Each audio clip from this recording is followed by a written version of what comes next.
Antes de começar o vídeo, eu quero pedir a você que acompanha o Blog da Cidadania que se inscreva no nosso canal, curta e compartilhe os nossos vídeos, acione o sininho das notificações, que assim você nos ajuda a fazer o nosso trabalho. E vamos ao vídeo.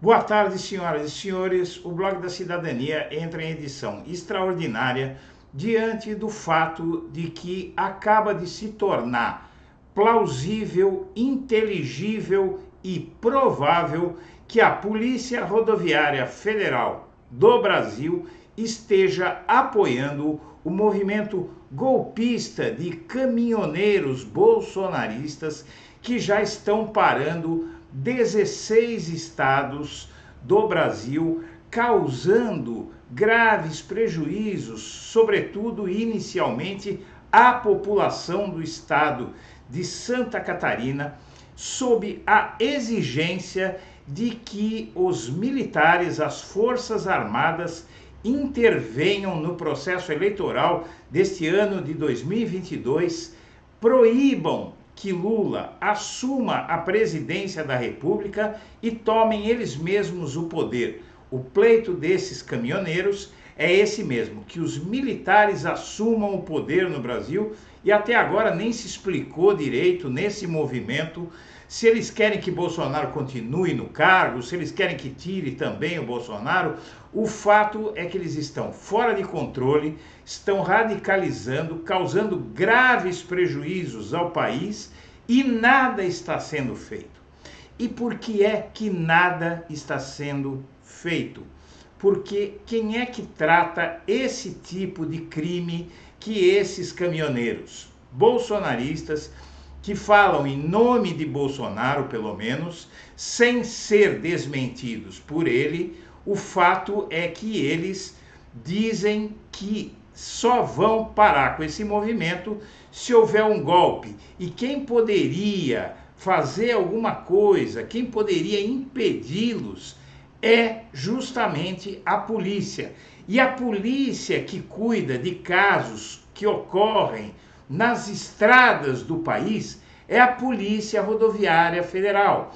A mesma Polícia Rodoviária que no último domingo fez operações sobre ônibus de transporte público quase que exclusivamente no Nordeste, numa proporção de mais de 50% das operações no Nordeste e algumas escassas operações no Sul, no Sudeste e em outras partes do país.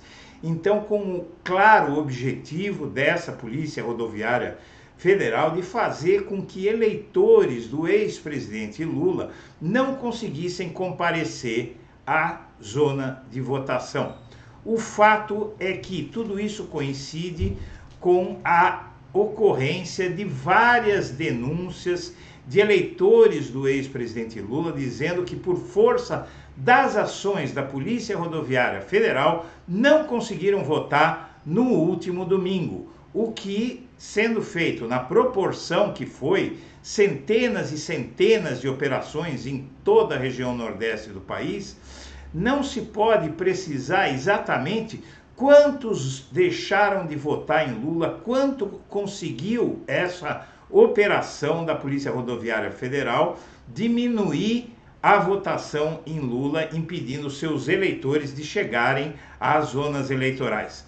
O fato é que quem deveria coibir esses caminhoneiros agora, além de ter feito tudo isso no fim de semana, desobedecido a determinação do Tribunal Superior Eleitoral de não fazer aquelas operações, no domingo o ministro Alexandre de Moraes proibiu de novo que a Polícia Rodoviária Federal realizasse essas operações, e isso só fez piorar. A PRF aliou-se ao Exército e continuou fazendo operações normalmente. Após tudo isso, agora surge esse movimento de caminhoneiros exigindo um golpe militar no Brasil para desocuparem, para liberarem as estradas.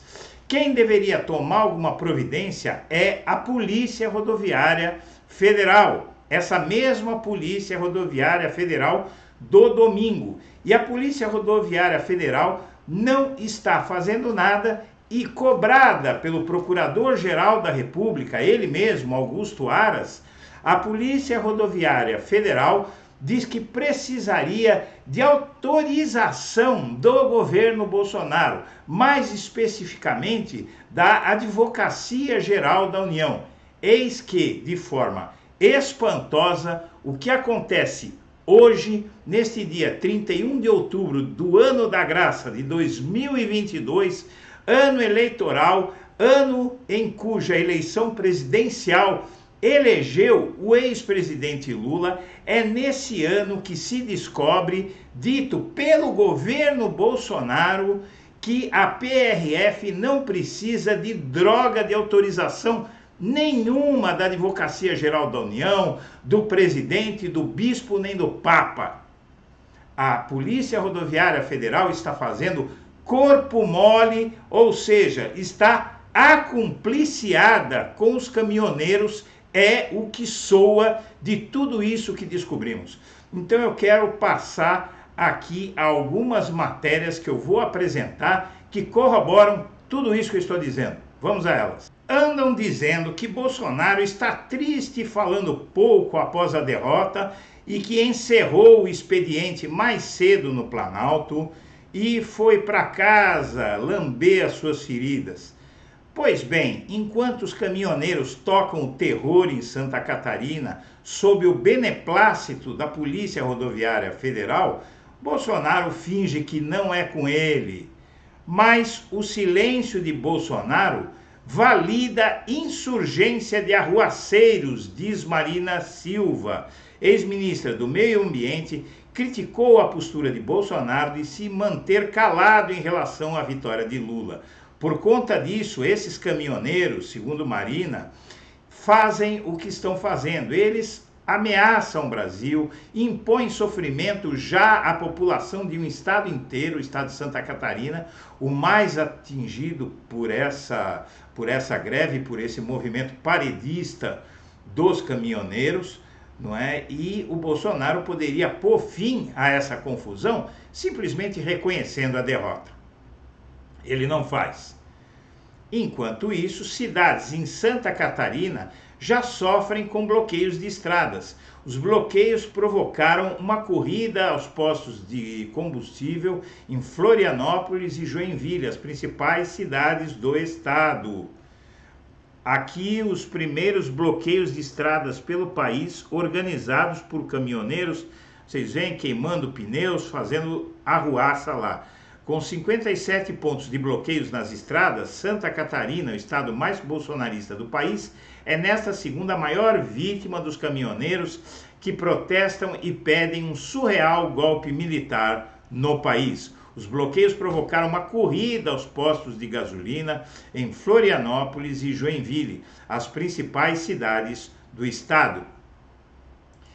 E, ao mesmo tempo, a Polícia Civil está investigando se a morte de um jovem de 28 anos em Belo Horizonte teve motivação política. O rapaz é bolsonarista e atirou contra eleitores do PT, matou um, feriu 4 e um desses 4, inclusive, é uma criança. Após a vitória do presidente Lula, na noite de domingo, um apoiador de Bolsonaro, não teve identidade revelada pela Polícia Civil, assassinou a tiros o jovem Pedro Henrique Dias Soares, de 28 anos, na garagem de sua casa no bairro Nova Sintra, em Belo Horizonte. O suspeito, de 36 anos, também baleou outras 4 pessoas ao final da apuração. 2 mulheres de 47 anos, uma de 40 e uma criança de 12 anos. O caso é investigado como crime de motivação política. De acordo com a Polícia Militar, o suspeito estava sob efeito de álcool quando decidiu sair em busca de traficantes. Ele relatou aos agentes que atirou aleatoriamente ao sair de casa. As primeiras vítimas foram 2 mulheres, uma de 47 e outra de 40, ambas atingidas de raspão, encaminhadas para a UPA. Em seguida, ele avistou a garagem em que Pedro e sua família comemoravam a vitória de Lula. A mãe, de 47 anos, e uma prima de 12. Decidiram abrir o portão da casa para festejar na rua. Foi quando o suspeito atirou nos 3. Todos foram encaminhados ao hospital do pronto-socorro, João 13, mas o jovem não resistiu aos ferimentos no abdômen e no ombro. Enquanto isso, o Bolsonaro segue calado. E o Procurador-Geral da República pede que o diretor-geral da Polícia Rodoviária Federal preste esclarecimentos em 24 horas sobre bloqueio nas estradas. O ofício solicita que Silvinei Vasquez informe a relação dos bloqueios e as respectivas ações empreendidas pelo órgão em cada caso. A 7ª Câmara de Coordenação e Revisão da Procuradoria-Geral da República pediu nesta segunda-feira que o diretor-geral da Polícia Rodoviária Federal, Silvinei Vasquez, preste esclarecimentos em 24 horas sobre a situação dos bloqueios nas rodovias. E aí, a Polícia Rodoviária Federal acionou a AGU dizendo que precisava do apoio, um mandato judicial e para garantir a liberação das rodovias. A medida envolve tentativa de obter o chamado interdito proibitório na Justiça Federal para restabelecer o fluxo de veículos. Alguma vez na sua vida, eu lhe pergunto, meu amigo, minha amiga, alguma vez na sua vida você viu a polícia precisar de autorização judicial para agir diante de crime? Não, não é? Mas nesse caso é isso que a polícia está pedindo. E aí, de onde menos se esperava, sai uma paulada na Polícia Rodoviária Federal. A Polícia Rodoviária Federal, nesta matéria do UOL, pode atuar em protesto de caminhoneiros sem precisar de autorização nenhuma da AGU, diz a AGU. A Polícia Rodoviária Federal afirmou nesta segunda-feira, 31, que acionou unidades regionais da Advocacia Geral da União para garantir o fluxo de estradas brasileiras ocupadas por bloqueios de caminhoneiros contrários à vitória de Lula. Em nota, a AGU informou que ajuizará as ações, mas que a polícia pode atuar sem autorização nenhuma. Ou seja, minha amiga, meu amigo, não atua porque não quer. Não atua porque não quer. Poderia estar atuando e todo esse sofrimento poderia estar parando se não fosse a Polícia Rodoviária Federal e o presidente Jair Bolsonaro, que agora, no fim desse pesadelo, quando esse pesadelo se encaminha para o seu capítulo final, eles continuam matando e torturando o povo brasileiro. Minha amiga, meu amigo, eu quero agradecer a atenção, deixar meu melhor abraço